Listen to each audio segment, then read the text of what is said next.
NC pork, good for the plate, great for the state.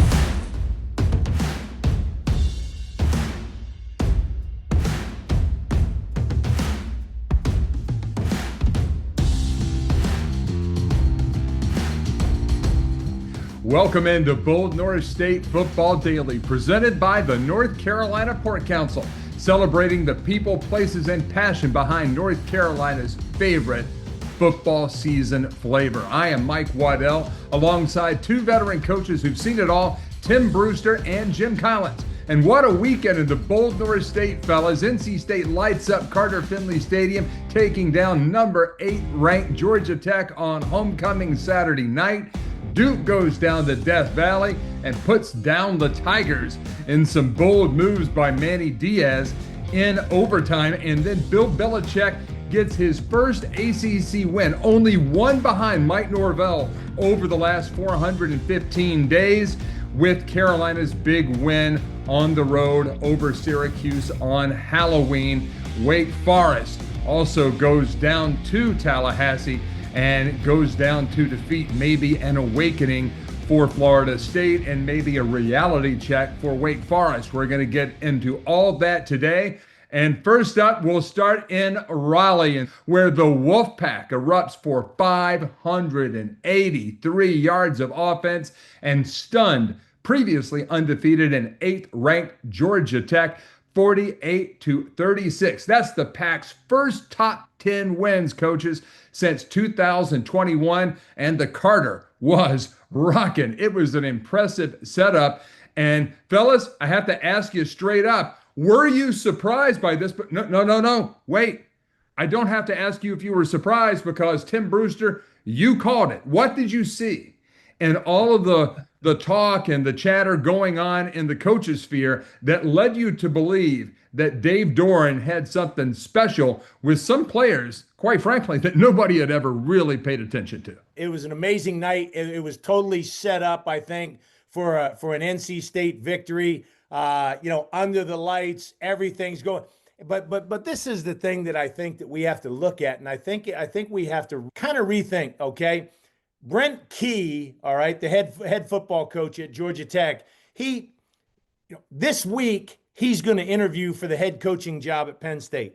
Okay, it's common knowledge that he's going to interview for and so you wonder. Was the Georgia Tech football team distracted at all by what was going on with their head coach, knowing that their that their head coach was going to interview for the head coaching job at Penn State this week? And I'm not saying that it did. I don't want to take away at all from what North Carolina State accomplished. That was a freaking huge victory, an offensive explosion. I mean, for them to come out and play like they did was a tremendous testimony to Coach Dorn, his coaching staff, their preparation. I mean, it was just absolutely an ass whipping is what it was, man. 583 yards of total offense, Jim Collins. As a defensive coach, you got to be just cringing watching this game, but it really was an impressive display. What was the key to NC State being able to establish one of your favorite things to talk about here on Bold North State Football Daily, explosive plays? Because they had a lot of them. The demise of every great defense, two things: failure to create turnovers and explosive plays. And the Wolfpack had plenty of those. I'm going to sing the praises of one Kurt Roper, an old friend that I've worked with. What a great game plan that they had. They put the ball in C.J. Bailey's hands, and he did an outstanding job of attacking the Georgia Tech defense. Misfits, and if you fans out there don't understand, misfits are directing the run to the unblocked player or to a player that has a chance to make a tackle. They ran the ball with a running back who I had not previously known about, and he wore their ass out. So they ran it, they threw it, they did exactly what they wanted to do. It's one of those nights, and Brew, you might have said it, there might have been some distractions out there, but you know what? Those distractions didn't play the game. You said it also, Brew. That was an ass kicking, man. they got after their ass from the word go, and it was actually fun to watch. You got to give Dave Dorn and that staff a lot of praise, and and those players for the way they came together, and they absolutely fought their ass off. When you look at NC State right now, this is a team that now has some confidence. Okay, they go into an open date. Hollywood Smothers has the opportunity, perhaps the ACC Player of the Year. In a lot of circles, he's getting support for that. He's had a heck of a campaign running the football, and now you add Duke Scott to that, along with a quarterback in CJ Bailey that, as Dave Doran said in the postgame, and you can follow these all in our shorts and on our YouTube site at the NC Sports Net.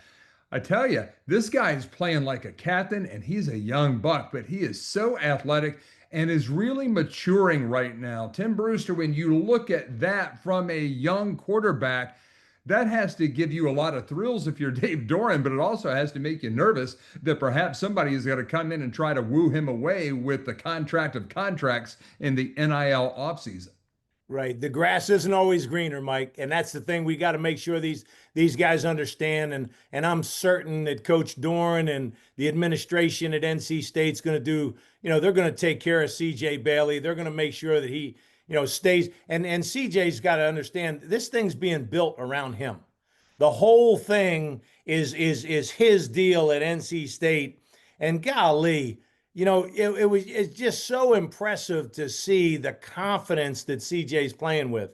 The control that he has, checking plays, checking runs to passes to runs, looking at the secondary, seeing it. What the game right now looks to me like it's being played very slow for CJ. Everything's slowed down for him, and he's just, golly, man, it's so exciting to see. And like I told you guys, he reminds me of a young Vince Young but maybe even a better passer, a better thrower, than Vince was initially, And so I think it's just so exciting for NC State to know that they've got one of the best young quarterbacks in the country that's going to continue to develop. And golly, like I said, you had to feel really good about his preparation going into that game because, men, I'm going to tell you what, he was flawless in the game. He played absolutely outstanding. Brew, you said something a second ago, and Jim, I want to bring you in on the backside of this with the counter. But when you are coaching, sometimes you have to coach kids hard and honest. They appreciate that. And that's the one thing that I get the feeling with Dave Doran that he really likes to do. But he's also trying to get the game to slow down for CJ Bailey, a young quarterback. You saw that on Sunday with Mike Vrabel sitting down and getting right in the grill in a positive, proactive way of Drake May. Trying to get the game to slow down, it just makes it all the more easy. So how do you do that? We hear people talk about that, but you've done it. How do you get the game to slow down for a young quarterback? The interesting thing is, Mike and Tim, is we talked about this subject last week, and we talked about a week of practice and how you plan a meeting and how you plan practice and how you move into those things. And obviously, Kurt Roper and that offensive staff have done at NC State. And Dave Doran they've done an outstanding job of making CJ Bailey comfortable during the game because they prepared him during the week. He's gotten the looks that he needed to see that prepared him. So when he comes to the line of scrimmage, he looks out there and he knows exactly what they're doing. He gets himself into the correct play. They're giving him options. They're making checks. They're giving him RPOs. They're doing all the things that it takes to be an efficient offense at this point in time. But the other thing I'm going to make a point of over the last few weeks, and Brew, you jump in here anytime, there have been a lot of people that have been negative about Dave Doran and that staff. We on this show have defended the Wolfpack, and we've defended that staff all along with the injuries that they're fighting and the things that they're going through. And we've said all along that this staff was an outstanding staff and Dave Doran was the right guy for the job. Whether they can do it the rest of the year with their injuries and the process, we're going to find out. but they surely had a great plan and a great opportunity, and they took advantage of that opportunity on Saturday night. Hey, Jim, I'm going to tell you what, but I couldn't agree with you more. And this is the thing that I saw. There's a lot of noise. There's a lot of noise in the air about, Coach Dorn, and maybe he's been at NC State long enough, this and that, and the other thing. But guess what? Okay. Coach Dorn sent an amazing message to his football team. No flinch, man. No flinch. We ain't going to flinch. We're not going to listen to the noise. We're going to come together as a team. We're going to come together as a staff. We're going to put together a great plan. We're going to have energy, and we're going to get after this thing. And that's exactly what he did. And like I said, I just sense that Dave, hey, bring it on, man. Y'all want to come after me? Y'all want to come after my football team? Well, I'm gonna tell you what, we're going to be ready. And I was very, very impressed with how Coach Dorn handled the adversity of people, talking about his team and this and that. And there was no flinch. There was nothing but veteran, experienced preparation. That's what there was from the staff at NC State. And it's a message there. It's everybody, all staffs can take a look at how, they prepared and how they played in that big game. Okay, guys, so the Wolfpack has this week off. It's a late season open date before they go through a trinity of challenge coming down the stretch here in the 2025 season. On the 15th of November, that's next Saturday, not this Saturday, they are on the road where they have struggled this year, facing Miami, that is going through their own little crisis of confidence right now. They then come back home to Carter Finley Stadium to play a team that just got a win. Hey, go Seminoles. They play Florida State on November 21st on a short week, and then they have 8 days later their arch rival in Carter Finley Stadium on Saturday, November 29th, NC State and North Carolina. That's a tough row to hoe right there, fellas. Jim, you've been through the battles. You grew up in the bold North State. You know what those games mean. And Tim, you've obviously been on the sidelines in a lot of those games. So what do you think right now for Dorn? What's he using this open date to accomplish with the Wolfpack? They're using it to get healthy. If you saw the injury report that they put out last week, the list of defensive players that was on that injury report was huge. So they're going to use this week to get healthy, and then they'll come back and do a great job preparing for Miami and do some study on some folks down the road. So this is a great open date, in my opinion, for the Wolfpack. And as you look at those last three games now, and we start to analyze those, you got a Miami team out there right now that everybody's questioning Mario Cristobal and whether he can win in November. And we've talked about winning in November is absolutely critical. And now the Wolfpack has a chance to come out and do that. The FSU game is a home game, and they've got a real chance to win that one if they can get healthy. And then they've dominated North Carolina over the last few years. So they've got UNC at home. So they have three, in my opinion, they have three winnable games to close this year if they can get healthy and continue the great preparation. I think the great coaches separate themselves down the stretch, okay? There's a couple things that need to take place, okay? Number one is they got to get healthy, okay? We got to bring energy in the building. There's got to be energy at this time of the year, okay? And the other thing is we got to look at our practice plans. We got to look at our meeting schedules. We got to get this team fresh. The team has got to be fresh. They talk about the Kentucky Derby and bringing them horses to the gate, man. And you got to have, fresh horses this time of year.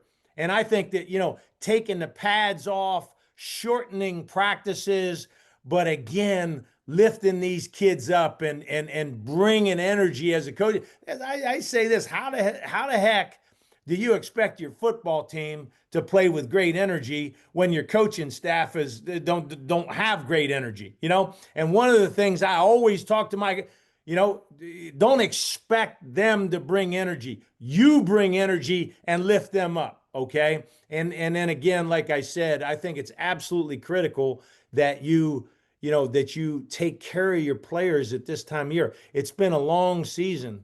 Like Jim said, get them healthy, shorten practices, freshen these guys up, okay? Get them really, really excited about playing football. And what are we playing for? Are we playing for a bowl game? What are we, and so just getting the kids to really play hard, I think, is absolutely critical at this point in the year. And there's an old saying in coaching, and Brew, you'll react to this one. If you don't, they won't. So as a coach, you have to bring the energy. Excuse me. I love sports. But sometimes, like when a t-shirt cannon hits me square in the nachos, I wonder, is Sport Clips better than sports? Because sports plus a hot steamed towel beats sports plus hot exploding cheese. I like your shirt. Thanks. It was free. Sport Clips, it's a game changer. And down in Death Valley over the weekend, Memorial Stadium, the Blue Devils pulled off one of the signature wins of the Manny Diaz era, a 46-45 thriller over the Clemson Tigers. And let's just go through some of these quick hits. Duke quarterback Darian Mensah threw for 361 yards and 4 touchdowns. Early fireworks. Duke gets off to a hot start. 21 first quarter points. The momentum swing comes back, and this is back and forth all day long.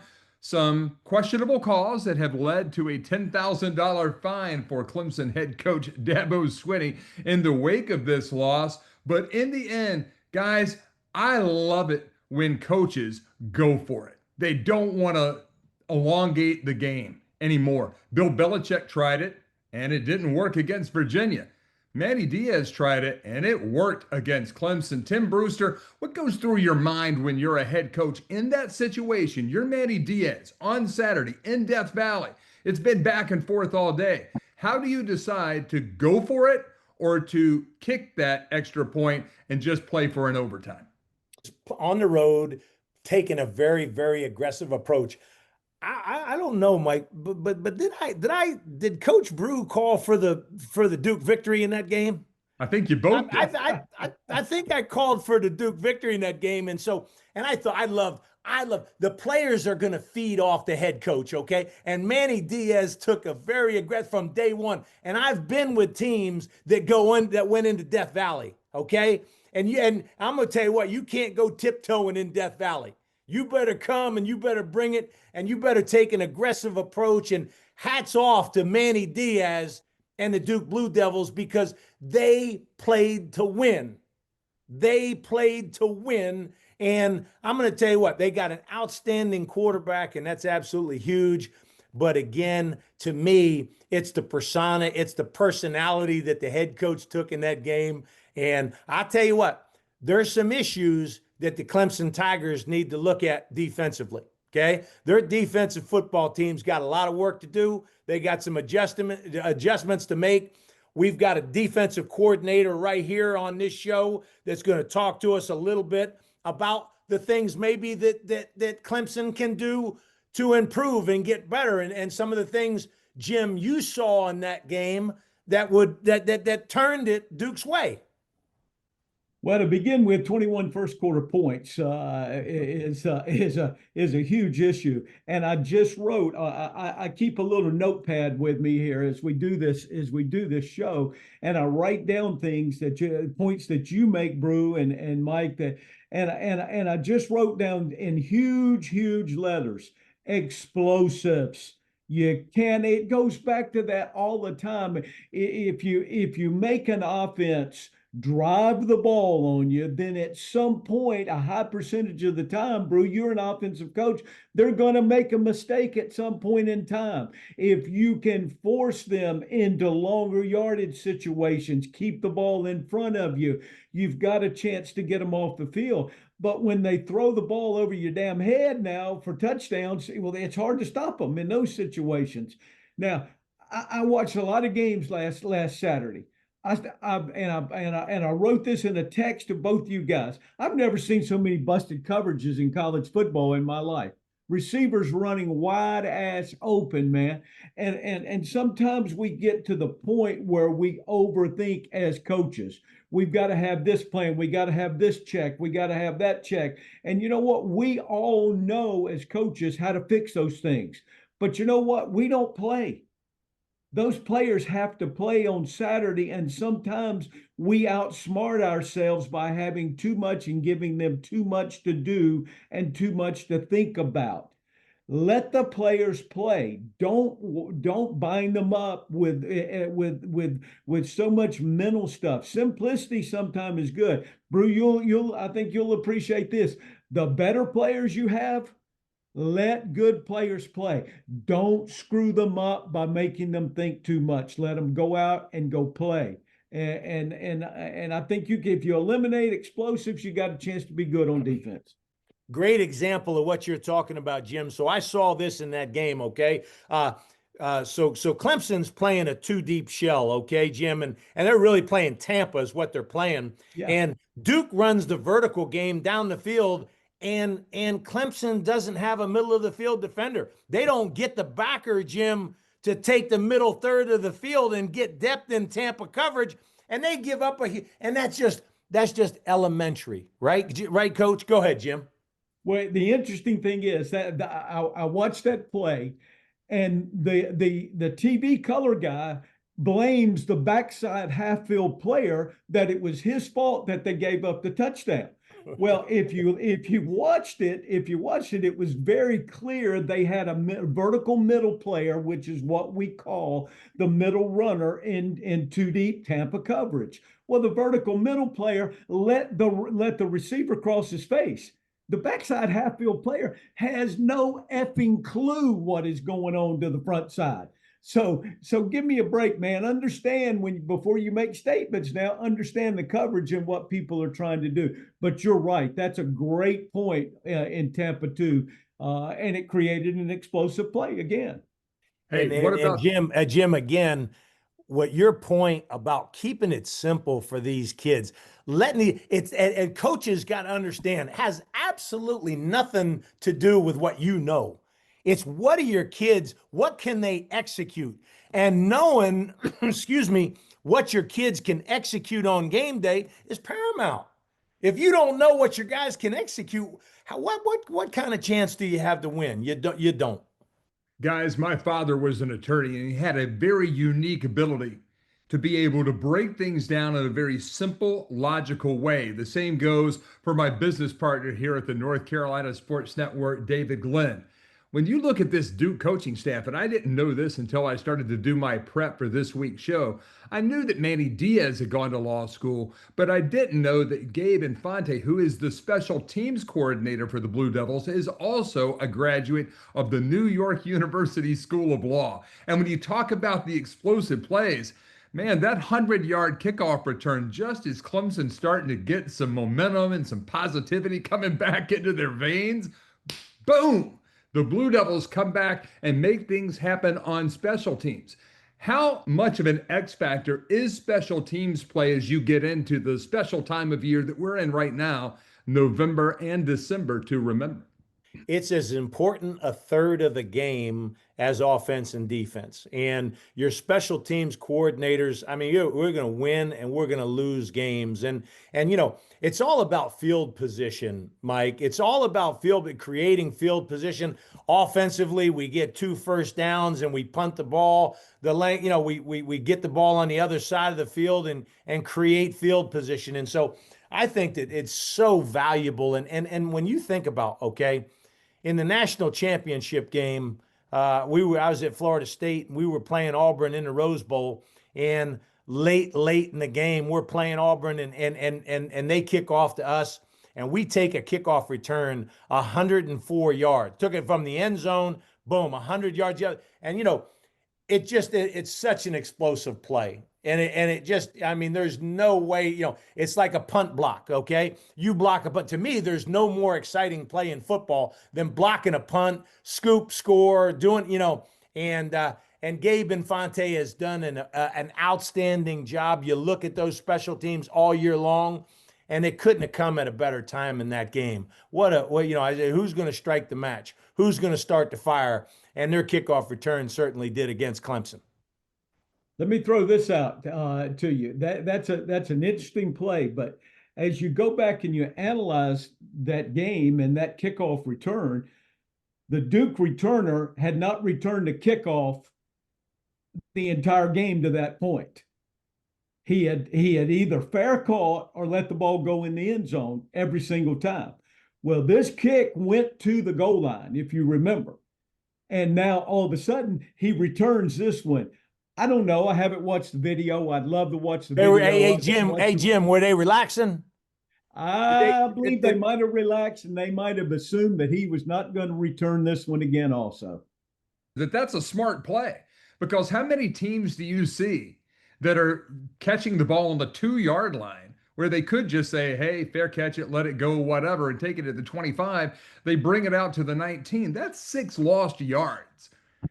A lot of people miss that, but 6 yards is a lot, especially when you consider that Duke's game-winning drive that started on their 6-yard line went 94 yards in 11 plays. That is a rarity.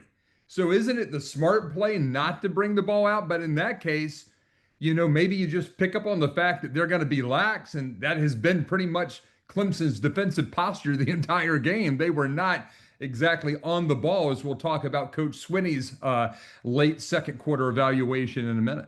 One of the things the Cardinal rules on kickoff coverage is all 11 guys had better have their butt in the end zone. Okay, they better cover. They better get get in the end zone. And as you look at it, you want to look at this as a kickoff coverage unit. I'd love to see, Jim.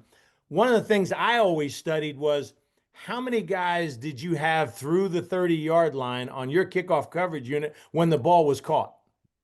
When the ball was caught, how many guys were through the 30 and in position in their lanes to go make a play? And I'd love to be able to really study that return right there and see exactly what happened with Clemson's unit. I worked with a longtime special teams coach, Mike Stock, many years ago when I was in pro football.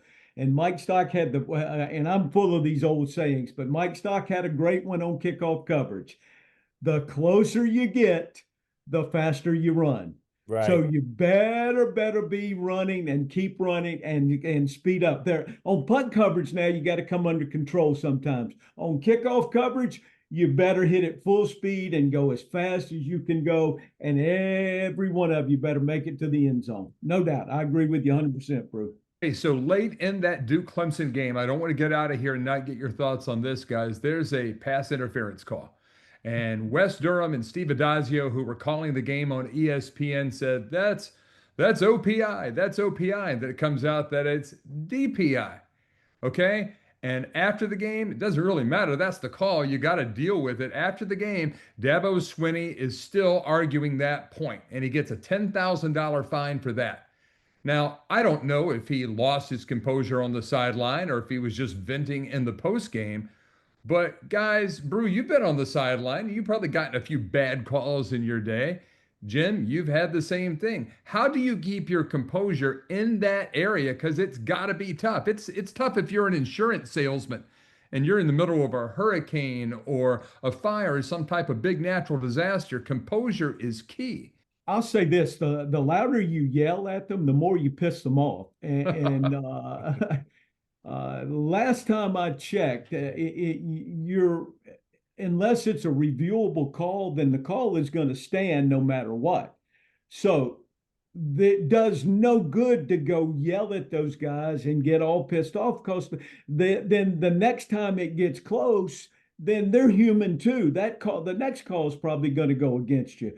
So I never felt, you can go argue with an umpire sometimes, but that call's not going to change. But in football, why are you going to yell at the guy? The call's not going to change. It does absolutely no good except to piss them off. Now, I'm going to answer your question about that call. I am a defensive football coach. Brew, you can react to this. There was no doubt in my mind that it should have been defensive PI. No doubt in my mind. I've chewed my share of officials' ass, I promise you, through the years. I mean, I'm an emotional guy, and it's an emotional game, and you're fighting, scratching, and clawing for your team, and these plays are so huge, and I couldn't. I just, to me, it wasn't a difficult call. I mean, hell, that's defensive pass interference. I mean, I just didn't, I mean, I didn't see it any other way, Jim, and I didn't think it was a difficult call. But, I mean, hey, you're right, Jim, in that it doesn't help you. And what you have to make sure is, as a head coach, there's only one person talking to the officiating crew, and that's the head coach. Okay, that's the head coach. You get too many guys chirping at him, and the next thing you know, it's a flag day. Okay, we're celebrating Flag Day out there. You got all kinds of penalties, but that particular call right there, I'm going to side with Dabo, and I thought it was defensive pass interference. I don't think there's any question about it. But I mean, hey, the call was made. Live with it. That single call did not cost Clemson the game. That call didn't cost them the game. And so, hey, that's I think the persona that you got to take in that situation is move on. Play the next play, man. Play the next play. Move on. Let's go. And those other 39 points is what cost them the game. There's no doubt about that. So you gotta stop them at some point and create a situation where you don't end up in that. But I think, Brew, you made a great point. You don't need everybody on your sideline talking to the official. As long as the head coach is in control and he takes charge of it. And Dabo was the one doing that. But again, you can't show people up, especially in this day and time. Things have changed so much in the way things are looked at. And you start showing guys up, then all of a sudden, then they're going to react to you a different way. They're human. You can talk to them. You can tell them that was the dumbest SOB call I've ever seen in my life, but you don't have to demonstrate it out there and make everybody, all 100,000 people or 80,000, whatever is at Death Valley. The entire stadium doesn't need to know that you're ripping their butt. Looking for real deal local flavor in Wilmington? Head to the Original Saltworks restaurant, run by Bob Hubbard and serving up Southern staples since the 1970s. Hot grits, buttery biscuits, juicy burgers and dogs. It's fast, it's fresh, and it's full of bold North State pride. Open for breakfast and lunch 7 days a week, always starting at 7 a.m. It's the Original Saltworks on Oleander Drive in Wilmington. Let's move ahead and talk about North Carolina. The Tar Heels have been right on the edge of getting into the win column against Cal on the road at Berkeley, and then late in Chapel Hill 2 weeks ago, and that narrow 1 inch coming up short against the Virginia Cavaliers. But now the Tar Heels are finally in that win column. They've gotten that result they've been chasing under first-year collegiate head coach Bill Belichick, a 27-10 decisive win over a very injury-riddled Syracuse Orange team of Coach Fran Brown that showed so much promise at the beginning of the season, but now they're just down to playing lacrosse players at quarterback and then another guy behind them. So they're literally on their fourth quarterback at one point in that game, but a win's a win. We were going back and forth in a three-way text during this game on Friday night. And man, there were times that I thought you had more organization in the trick-or-treaters out on my street than you saw out of either one of these teams. And that's just with all due respect.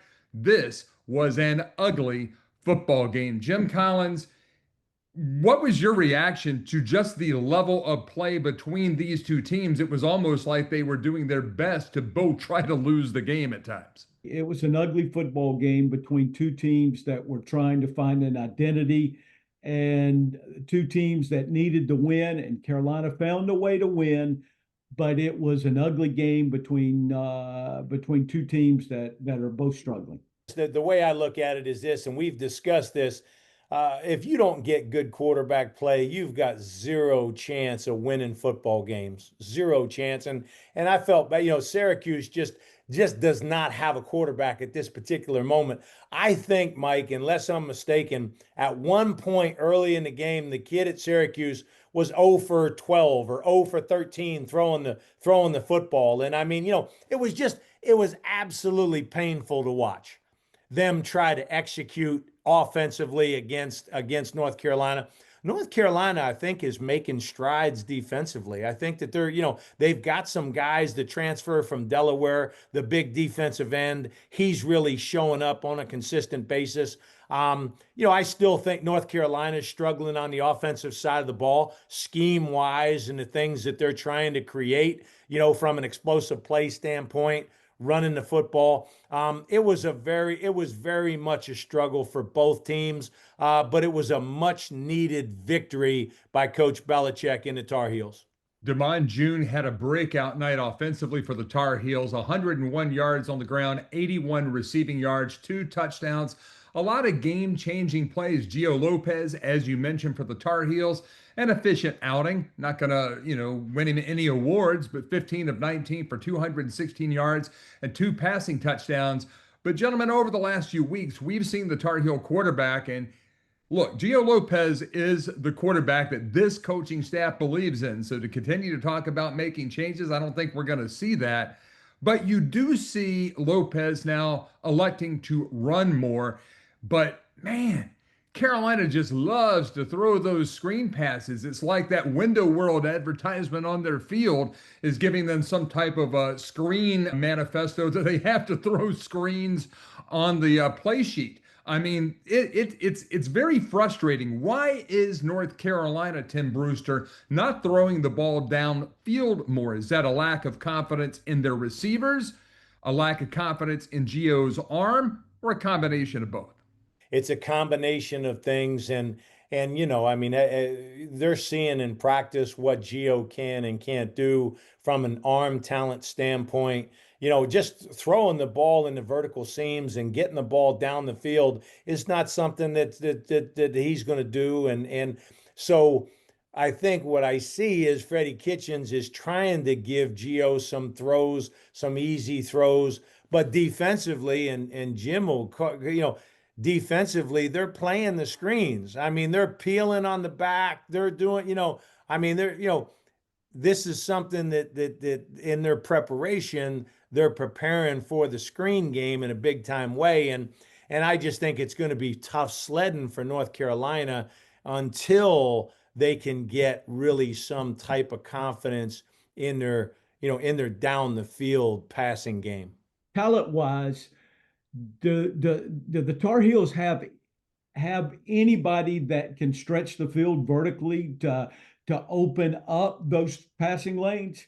You've got to be able to identify, and I'm sure they can, whether it's 2 deep or 3 deep, or whether it's quarters or whatever it may be, and be able to put pressure on safeties and corners that to have to play vertically. I don't see them running a ton of vertical routes that create that vertical stretch. You would know better than I would on that, Brew.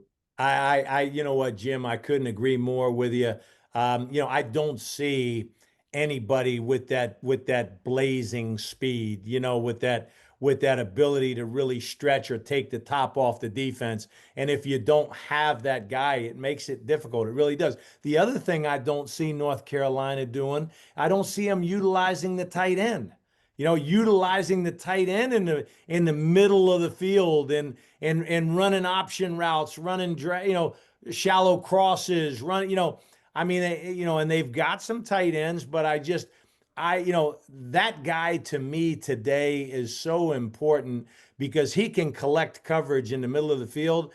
And then outside, we've got our one-on-ones, right, Jim? We've got our one-on-ones where receivers can go one-on-one and quarterbacks can throw the ball up and make it a 50-50 ball. Or, hey, listen, let's go maybe you get a PI, maybe, whatever it may be.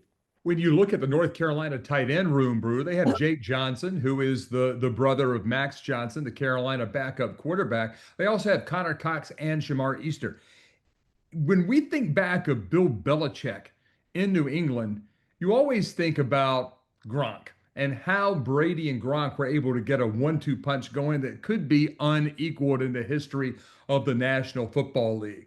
Where is the disconnect between what Belichick used to run in New England and what Freddie Kitchens is putting on the field in the North Carolina offense, not only this year under Belichick, but also last year under now former head coach, the all-time winningest Tar Heel head coach in football, in Matt Brown? I really think, Mike, it's about Freddie Kitchens and what he's comfortable calling, what he sees there. And Freddie's the tight end coach. He's not only the offensive coordinator, but he's the tight end coach. So, hey, I'd like to think if I was there, if I was coaching the tight ends for the Tar Heels, I'm gonna promise you, I'd be in Freddie's ear, and helping him and showing him ways that we can get the ball to the tight ends and how the tight end can help open up the passing game outside the numbers. How it can just become a much cleaner picture for the quarterback if you're utilizing the tight end in the middle of the field. And you're right, Mike, they've got a couple of tight ends that I think are very solid guys, that can do some things. So, that's something maybe, you'd like to think Freddie Kitchens has coached a long time. He's coached in the National Football League where tight ends are utilized big time. So you'd like to think at some point here. But again, I think the big point is it goes back to what he thinks the quarterback can do and what he's getting out of the quarterback, what he's getting out of Gio, Mike. What are defenses seeing in North Carolina's offense that might be taking away those opportunities for the Tar Heel tight ends? I think as you evaluate the Tar Heel offense, you can afford to play a little bit tighter coverage because they don't have the vertical stretch at all. You can match up and take some matchups away with underneath coverage, zone drop. The other thing that I've seen out of this situation is that even when Gio completes a ball down the field, whether it be an underneath route to a receiver or to a back or whomever, there's very little yards after the catch. So you can play some zone coverages, break on the ball, and then get the ball on the ground at that point in time, and you don't have to give up those vertical stretches that sometimes some people are giving up out there. From Friday night lights to championship moments, the North Carolina High School Athletic Association makes it all happen. Supporting student athletes across the state, the NCHSAA is the heart of high school sports in North Carolina. Learn more and get involved at nchsaa.org. That's nchsaa.org. The North Carolina High School Athletic Association, where champions are made. Struggling with clutter, calendar chaos, or nonstop notifications? Let Emily Parks at OrganizeForSuccess.com help you get organized and take control of your time. She's a North Carolina-based productivity pro who empowers busy people like you to work smarter and stress less. Visit OrganizeForSuccess.com and schedule your free discovery session today. Let's shift now to this past Saturday night in Tallahassee. Man, it had been over 400 days since the Seminoles had won an ACC game, and lo and behold, the upstart 5-2 Demon Deacons, a first-year head coach Jake Dickert, are coming into Tallahassee and Doak Campbell Stadium, and this one was not a game at all. Boy, Mike Norvell, he must have been mad all week, and I think that just absolute attitude transferred over to the Seminoles players. This was a 42-7 defeat. Florida State exploded for 14 points in each of the second, third, and fourth quarters. So after a scoreless first, boy, they got it going on. That last 45 minutes was all FSU. And for the former Garnet and Gold national champion assistant coach Tim Brewster, man, what did you see that is a positive for Mike Norvell to build on with this Seminoles team? Coach Norvell's had a couple of must-win games, and certainly Saturday night playing Wake Forest at home in Doak Campbell Stadium. The fans showed up. The crowd was into the game. That spear went in the ground, and you could sense that there's some real excitement in this stadium. And to Mike's credit, they did a nice job. They put together a good plan. Looked to me, the clean, concise plan. They had guys making plays defensively. Guys are running to the football. Obviously that's a huge victory. And Wake Forest was not. They weren't ready for that moment, for that environment in Doak Campbell Stadium. The excitement of it, the way the Seminole Nation gets going on a Saturday night. And so just great win from top to bottom, outstanding 3-phase victory by the Noles. And now, hey, listen, they got to line up and they got to go do it again next week. For Wake Forest, this was a disappointing loss, but something that they can build on, obviously, down the stretch here in the 2025 season. What do you think the biggest impediment will be for Wake Forest as they go down the stretch? The way that you approach the players mentally is so critical. It's you have to be very careful in coaching. Sometimes you have to be aware that when you lose, you got to approach them a little bit differently. It's much easier to chew their ass out after a win than it is after a big loss. So how the Wake staff handles that loss and the approach to the rest of the season will be critical to how they grow and how they develop mentally. But I will make this statement about that game. If you remember a couple of weeks ago, the media and all the people out there were being critical of Mike Norvell, saying that he had lost this team, that the players were making fun of his post-game speeches.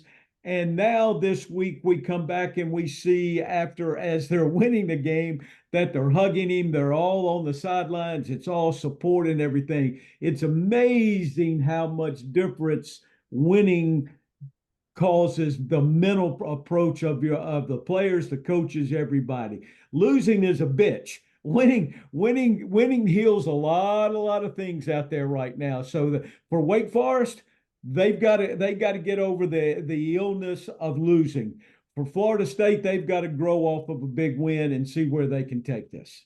This is a team that lost by only 1 point to Georgia Tech in the last week of September. They then came back with that road win at Virginia Tech, the road win at Oregon State, and then had the home win at the former Grove Stadium, 13-12 over SMU, the team that beat Miami this past weekend. So for them, Brew, you've talked about this a lot. They have two quarterbacks right now. They have Deshaun Purdy, who did not have a great outing a few weeks ago, but he still got the win, and Robbie Ashford, who just couldn't get anything going offensively this past weekend in Tallahassee. Now, we're going to go ahead and say that he was playing against a little bit better defense than maybe he had been playing against in previous weeks. As you're looking at your quarterback room right now, if you're Jake Dickert, how do you decide who's going to get that start and that opportunity to lead your team when they go into Scott Stadium, David A. Harrison III Field in Charlottesville this weekend for the matchup against the 12th ranked Cavaliers? Well, Mike, I'm going to tell you what I would do. I would just make open competition, okay? I would just open it up this week. Everything that they do in practice is a competition. I'd chart every single throw that they make, 7-on-7, all team drills, mental mistakes, mental preparedness. Hey, listen, we got two guys and both you guys are going to battle this sucker out. And the guy that competes, and this is the thing too, who shows leadership, who shows, the rest of the team that, hey, follow me. I'm your leader. I'm your guy. And Deshaun Purdy's a young guy. Robbie Ashford has played in the SEC. He's played at Auburn. He's got some experience. But you know what, guys? You got to do it in the game. You got to do it on the field. You got to produce. You got to be productive. You got to eliminate mental mistakes and errors. And so that's the way I would do it. And I would make sure the team knew, hey, listen, guys, right now we don't have a starting quarterback. Okay. And in practice, we're going to figure out who that starter is. And then once we name a starter going into the game, then, hey, we're going to get behind him. We're going to support the heck out of him, and we're going to help him win. Hey folks, DG here. When I want authentic Italian food served with a side of NC State tradition, I head to Amedio's restaurant. For 60 plus years, Amedio's has been feeding fans, families, and sports legends with unforgettable pasta and pizza and with Wolfpack pride on every wall. It's an absolute must-stop located right near the NC State campus. Check out the menu, place a catering order, or reserve your table for lunch or dinner today at amediosrestaurant.com. That's AMEDEOS restaurant.com. So you too can experience a true Wolfpack and Raleigh classic. North Carolina pork isn't just delicious, it drives our economy.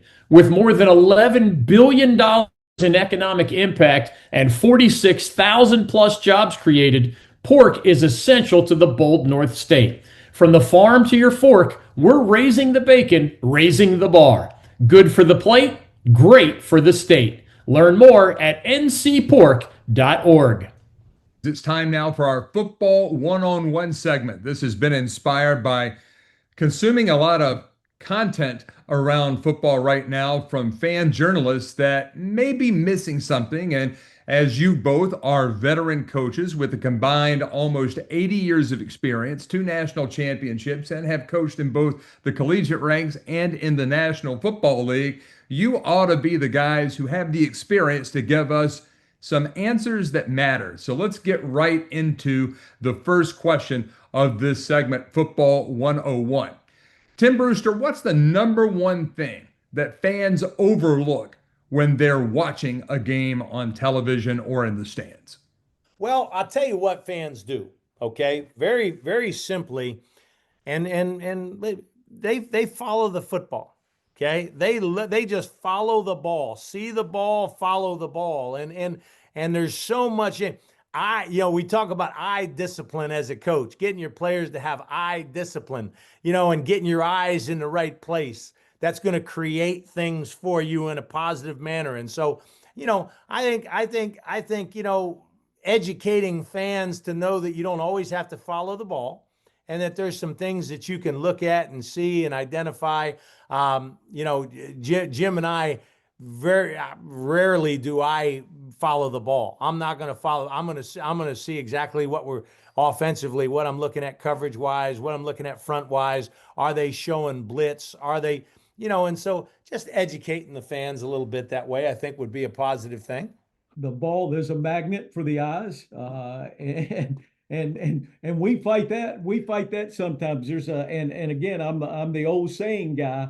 We say this in coaching defense, that the quarterback beats you. The quarterback beats you in zone coverage.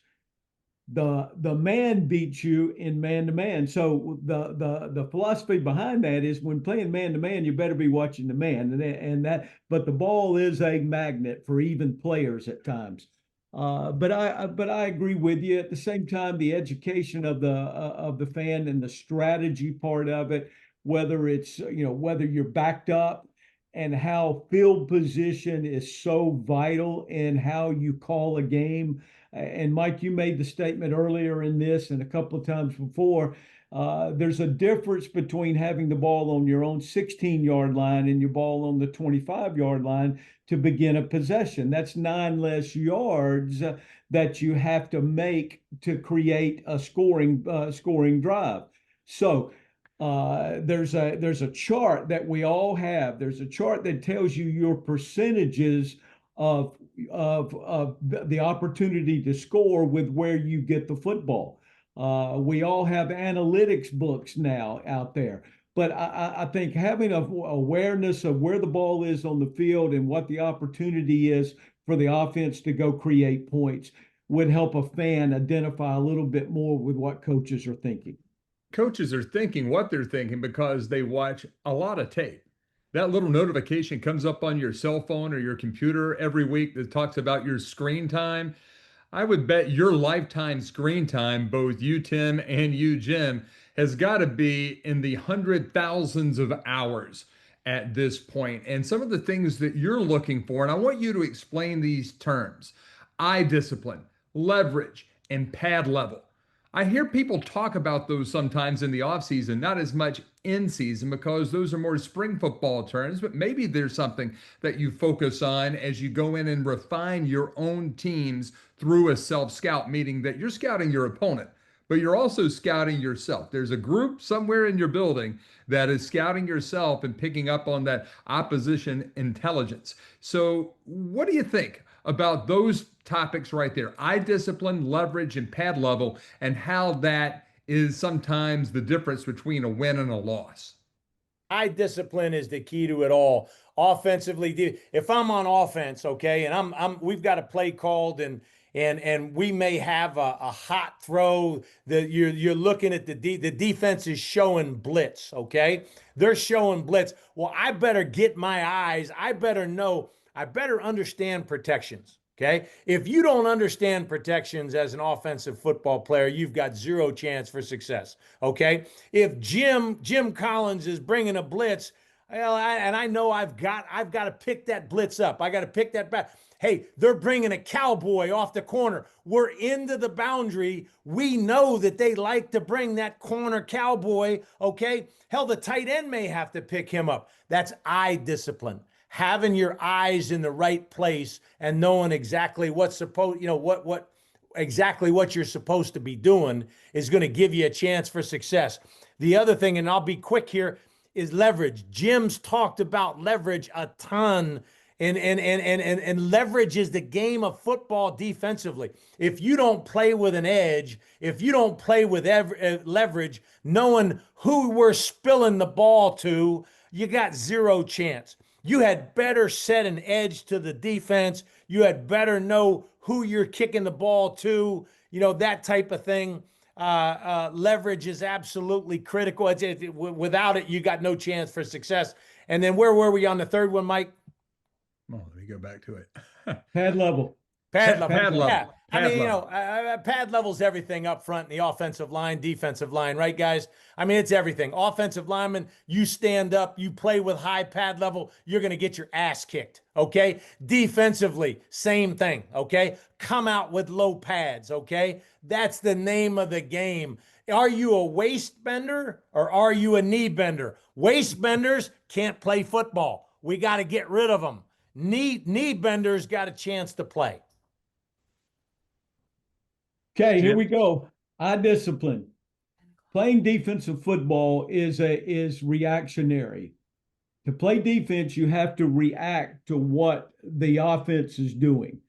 Whereas offense is more, don't get me wrong, defense is assignment, but offensive football is much more assignment oriented than defensive football, because I have to have my eyes in the correct place to be able to react, to identify what play the offense is running. So my eyes have to be correct. We spend a great deal of time in meetings talking about where your eyes are. Where I position myself as a coach during practice. If I'm coaching linebackers, I want to be on behind the offense, because I want to be able to see where their eyes are. I want to see where their eyes go when the ball is snapped and their key moves. What direction do their eyes go then? Do they go to a secondary key? That's why we have what's called a primary key, a secondary key, and a ball commit key. So that's where eye discipline is so critical on defense. Leverage. Brew was exactly right. I have to have the correct leverage on a blocker. If I'm supposed to play with my outside shoulder free or my inside shoulder free, then I have to know that. I want to play with that leverage correctly. Should I be on the outside of the blocker? Should I be on the inside of the blocker? If a tight end is blocking me, do I come under and take it on with my outside shoulder and spill the ball? Or do I box it and take it back and keep the ball inside me? So there's so many little things that you have to do with leverage. And Brew is so correct there. Pad level, low pads win. There's no doubt low pads win. If you can't play low, you're going to get your ass kicked, especially in the trenches. So pad level is absolutely critical. The low guy wins. Looking for an insurance team you can trust? Check out the Lawson Insurance Group. It's right here in Raleigh and run by the Lawson brothers. They treat you like family, offering personalized coverage that fits your life, your home, your car, your business, your budget, even your future. No runarounds, no fluff. Just smart protection and real peace of mind from folks who care. Find them online by searching Lawson Insurance Group. That's Lawson, Lawson Insurance Group, or call them today at 919-846-2090 and tell them DG sent you. Looking for the best food in Wrightsville Beach? Check out King Neptune Restaurant, owned by our friends Jimmy and Keaton Galeese. With fresh seafood, tasty steaks, creative cocktails, and the perfect beachside vibe, it's gotta be on your must-visit list. Whether you're grabbing a weekend lunch or brunch, enjoying dinner and drinks, or catching up with friends at the bar, King Neptune is the place to be. That's King Neptune Restaurant in Wrightsville Beach. Final segment for this week, week 11 of the 2025 college football season. It is time for our 10-second drill. We're going to go through all 7 of this week's ACC college football games, and we'll get each of you. We'll go Tim Brewster, followed by Jim Collins. In each of these games, give me 10 seconds or less on these games and how you see them panning out here in the Atlantic Coast Conference for Week 11. First up, SMU and Boston College. It is the only early game this week, noon Eastern on the ACC Network. Rhett Lashley and SMU coming off a big home win against Bill O'Brien, who is starting to hear some catcaws that his time could be up in Chestnut Hill. What do you think about this one? The Eagles and the Mustangs, Brew? Well, I'll tell you what, Billy O'Brien, he's tough sledding right now, okay? His football team hasn't had much success this season. Rhett Lashley's got one of the hot teams in the country.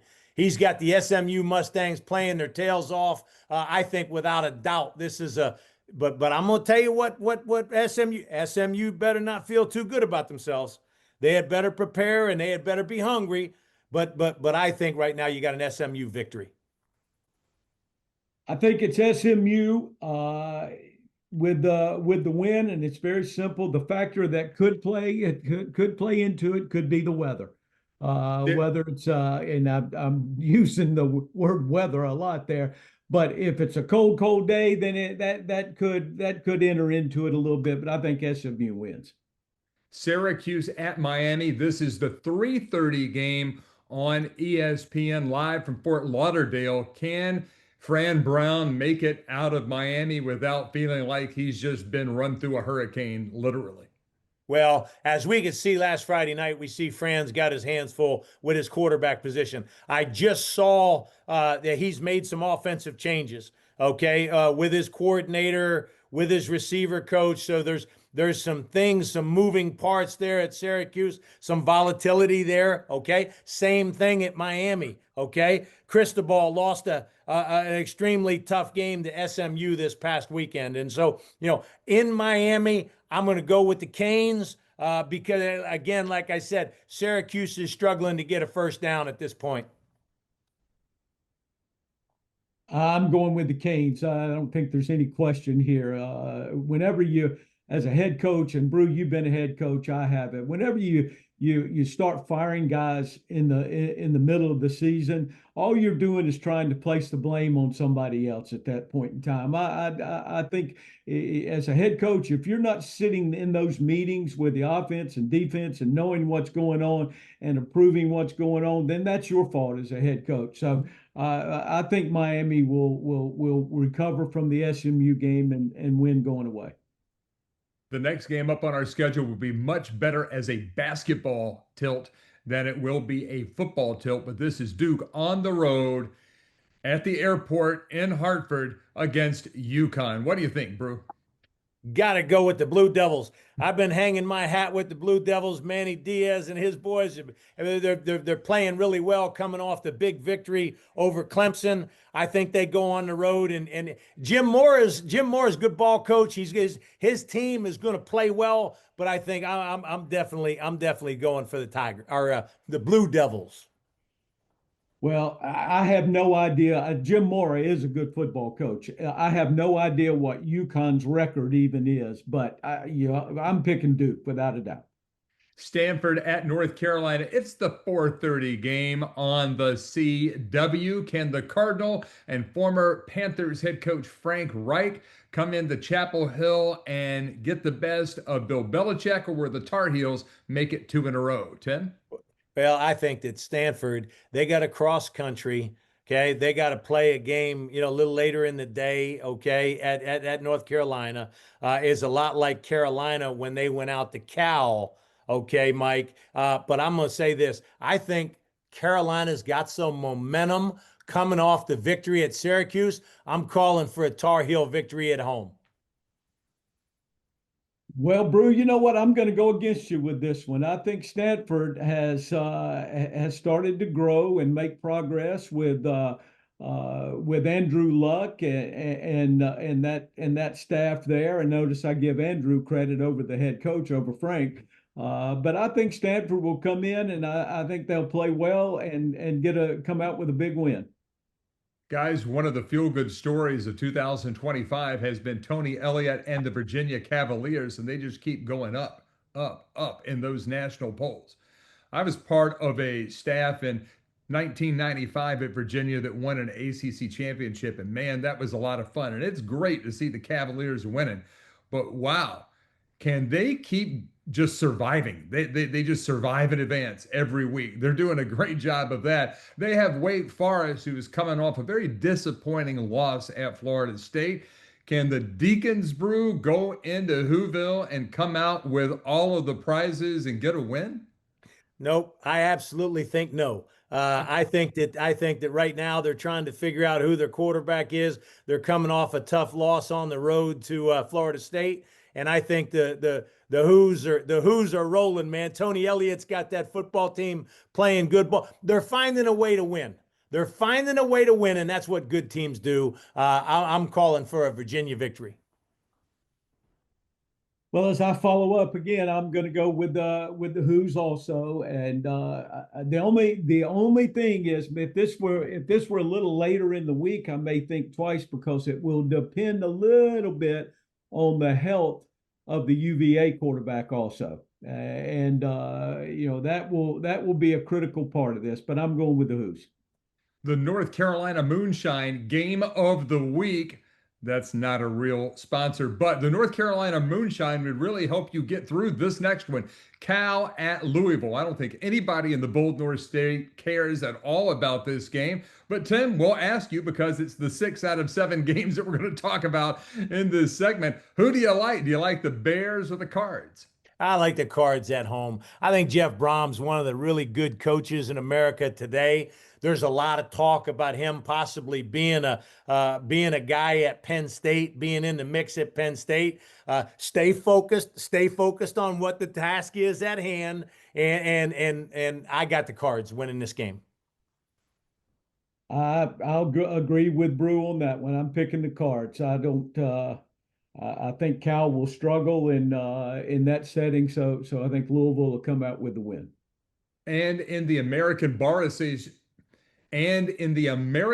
Association Bowl in Death Valley, Clemson against Florida State, the two teams that sued the Atlantic Coast Conference and have since gone on a pretty demonstrative decline in their football programs. Can Florida State make it 2 in a row? Can Clemson get their second home win of the season? Guys, it's not really Death Valley anymore when you're 1-4 at home. Who wins this one, Brew? Your Seminoles or the Tigers? Looks to me, Mike, that there's a lot of volatility right now in Death Valley at Clemson. There's a lot of things going on. Defensively, are they all on the same page? Are they all playing as one heartbeat? Florida State, again, listen, they're playing for their coach. They're playing, and so this one's a tough one. But I think that the Seminoles are going to go in there. I don't feel real good about the psyche of the Clemson Tigers at this point. Brew, I'll agree with you on this one also. I'm going with the Noles with this because I think there's some There's some issues in Tigerland right now, and it's again, that goes back to what we were talking about earlier. They're coming off of a tough loss in Clemson, and FSU's coming off of a big win, even though it's in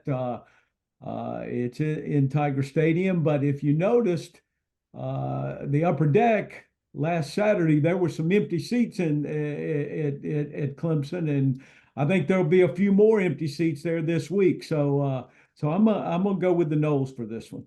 Okay, so guys, you just said that Florida State played for their coach Mike Norvell in the 42-7 win over Wake Forest, and where it was a 46-45 loss for Clemson against Duke. Is this a real experiment to see?